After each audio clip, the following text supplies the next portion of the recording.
Natarajia matokeo iwe imetoka kama saa moja saa mbili hivi kwa sababu ni station. A political upset no one saw coming hours after Governor George Natembeya was attacked during heated campaign trail.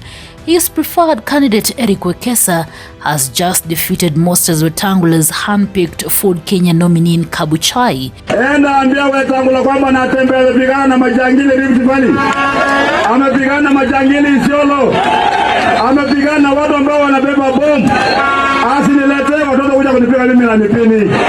Mwambie ya blood factor. Ambia ya kumbavu. Sema Wetang'ula kumbavu. Mwambie ya shenzi.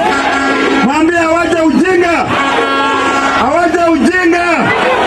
Wangu wanasema Wetang'ula awache ujinga. In a word Wetang'ula has considered politically untouchable for decades, voters have now delivered a verdict that threatens to redraw the Western Kenya power map. The question tonight, has Bungoma finally slipped from Wetang'ula's grip?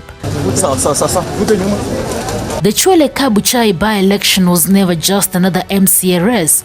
It had turned into a raw political duel, Wetang'ula versus Natembeya, establishment versus rebellion, old order versus a rising counterforce demanding new leadership. The seat fell vacant after the death of MCA James Barasa Muhongo in August 2025. What should have been a routine local vote became a political showdown that gripped the entire region. Kabuchai mukhendla khotewe na khulabiraos. Awe na khabasindumba awe na uza khulabiraos. Sa tata bekurewele khale. Banani abakhe nguyila khwitiki. Nekura yawele. Nefwe kuchebweni ta. Khulakenda fwezi bandu base. Khulakenda fwezi. Mulakenda nende papo Roma. Mulasabila wele. Vasale batazikhe adui bapungure. Wetang'ula treated this ward like a political fortress. He led wave after wave of high-profile rallies, Shabrere Primary, Mahonge Salvation Army Junior School, Busakala Primary. Behind him stood a full state-back lineup.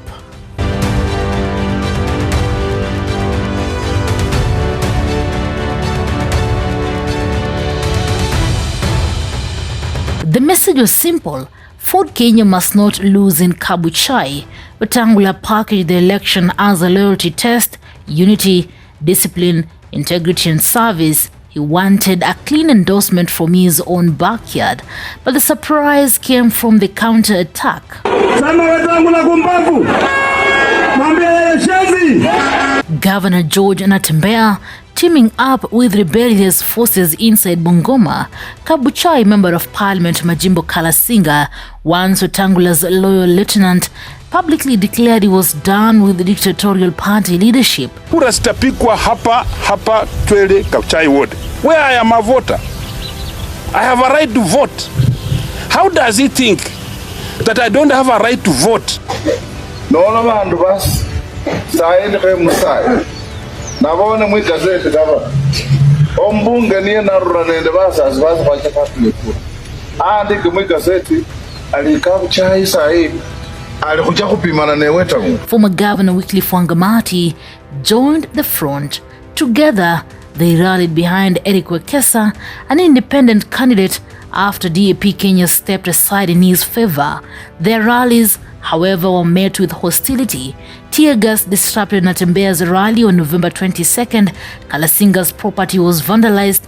Reports of Maunda supporters attacking Wekesa's team during voting day. At the peak of the chaos, Natembeya himself was attacked during a campaign activity, an incident that shocked his supporters but energized the anti-Wetang'ula surge.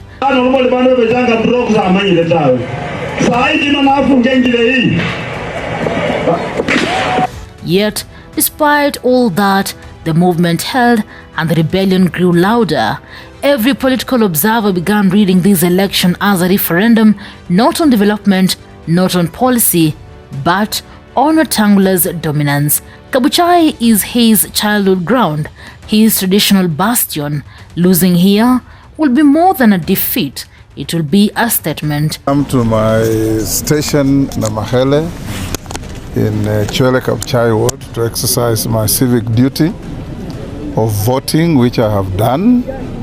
As you are aware, these by-elections are going on across the country from Magarini at the coast all the way to Nyanza, to here, to Northeastern. And I just want to encourage Kenyans in those electoral areas to turn up and exercise their duty.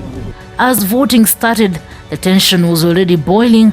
Social media lit up with accusations of voter intimidation, heavy state presence, coordinated pressure on voters, violent clashes in isolated areas. But as the counting began, something unmistakable became clear. The ground had shifted. By afternoon on November 27th, early numbers began circulating on X. Not narrowly, not by luck, but decisively enough to trigger silence in Ford Kenya's camp. Post described the moment as a blow to Wetang'ula, coming after he personally campaigned, mobilized state power, and rallied his full political machinery. Unofficial tallies painted an undeniable reality. Kabuchai had defied Wetang'ula and chosen a different direction. Wekesa's victory is more than a by-election result. It signals three major political realities. First, Wetang'ula's stronghold is no longer guaranteed. For the first time in years, a candidate backed by his rivals has broken through his home turf. Second, Natembeya's star is rising in Western Kenya. Even after being attacked during the campaigns, his camp triumphed. It paints him as a resilient, growing force against the old political guard. And third, Ford Kenya's internal rebellion is no longer a whisper. Kalasinga is openly defiant. Wangamati is back in the arena. Younger voters are rejecting traditional political commands. If this momentum continues, the 2027 landscape in Western Kenya could look completely different. Kabuchai was never about just one MCS seat. It was a pulse check for the region. And tonight, the pulse says the ground is moving. Erick Wekesa's victory has drawn a clear line.